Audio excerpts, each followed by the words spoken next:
Assalamualaikum warahmatullahi wabarakatuh. Kita bersyukur kepada Tuhan karena di hari ini kembali kita berjumpa dalam kegiatan belajar daring khusus mata pelajaran sejarah Indonesia. Nah, materi yang akan kita bahas adik-adik dengan judul perkembangan kolonialisme atau imperialisme barat. Langsung pemahamannya, apa yang disebut dengan kolonialisme dan imperialisme itu sama, yaitu berbicara tentang penjajahan bangsa barat di Indonesia. Ada 4 bangsa barat atau bangsa Eropa yang menjajah Indonesia. Pertama adalah bangsa Portugis, kedua bangsa Spanyol, ketiga bangsa Belanda, dan keempat bangsa Inggris. Nah, apa tujuan dari bangsa-bangsa ini menjajah datang di Indonesia? Ada 3 yang harus kita perhatikan di sini, tercermin pada 3 semboyan mereka yang menjadi tujuannya adalah pertama, yang disebut dengan goal itu di bidang ekonomi, bahwa bangsa Eropa ingin mencari kekayaan atau keuntungan sebesar-besarnya terhadap rempah-rempah atau kekayaan logam mulia berupa emas dan perak.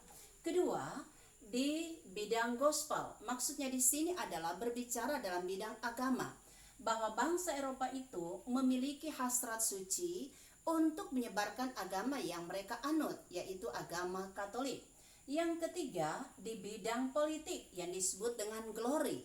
Nah, bangsa Eropa dengan bidang ini mereka ingin menjadikan negara mereka menjadi terkenal di seluruh dunia sebagai bangsa yang hebat, yang besar dan berkuasa. Nah, adik-adik, tapi kita memperhatikan sebelumnya, apakah bangsa Eropa ini langsung menjajah di Indonesia? Tidak. Yang harus kita perhatikan adalah sebelum bangsa Eropa datang menjajah, mereka harus menemukan dulu benua-benua mana yang menjadi sasaran mereka.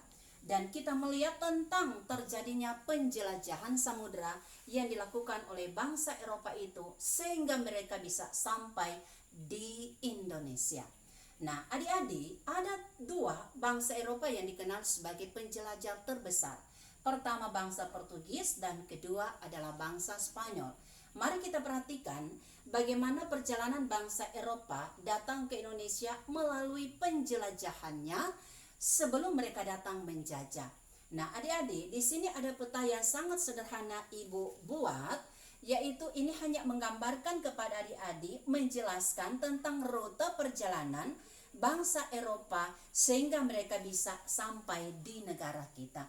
Nah, perhatikan adik-adik, di atas bangsa Eropa dan kemudian kita melihat bagian bawahnya adalah bangsa Afrika dan di sebelahnya bangsa Asia dan di bawahnya itu negara Indonesia termasuk ada negara Filipina.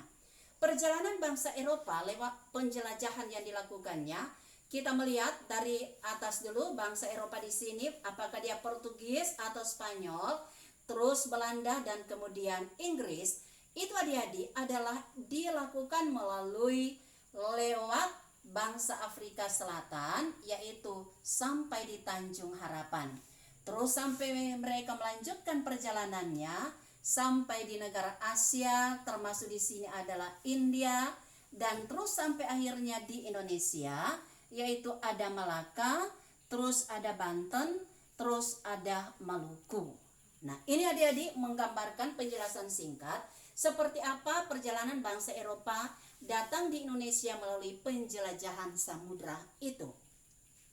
Nah, adik-adik, dengan kita melihat pada peta ini, maka dapatlah dibayangkan bahwa perjalanan bangsa Eropa terus melewati Tanjung Harapan ini bagian Afrika Selatan sungguh ditempuh dalam waktu yang sangat lama tiba di tempat tujuan. Kenapa? Karena jarak yang mereka lewati itu sangatlah jauh sekali. Dan perlu diketahui adik-adik, itu pun pada waktu itu belum ada perkembangan transportasi. Karena mereka harus menggunakan kapal layarnya dengan melakukan penjelajahan samudra ini. Sehingga itu, maka akhirnya pun mereka berhasil, yaitu ada yang tiba di Tanjung Harapan yang dilakukan oleh Bartolomeus Dias sebagai penjelajah dari bangsa Portugis, berikutnya sampai di India. Di sini ada Kalikut dan 2 goa, yang sampai di sini adalah Vasco da Gama. Terus sampai di Malaka adalah juga bangsa Portugis seperti Albuquerque. Demikian adik-adik penjelasan ibu terkait dengan penjelajahan samudera. dan itu pun terjadi selanjutnya dilakukan oleh bangsa yang lain seperti bangsa Belanda dan Inggris.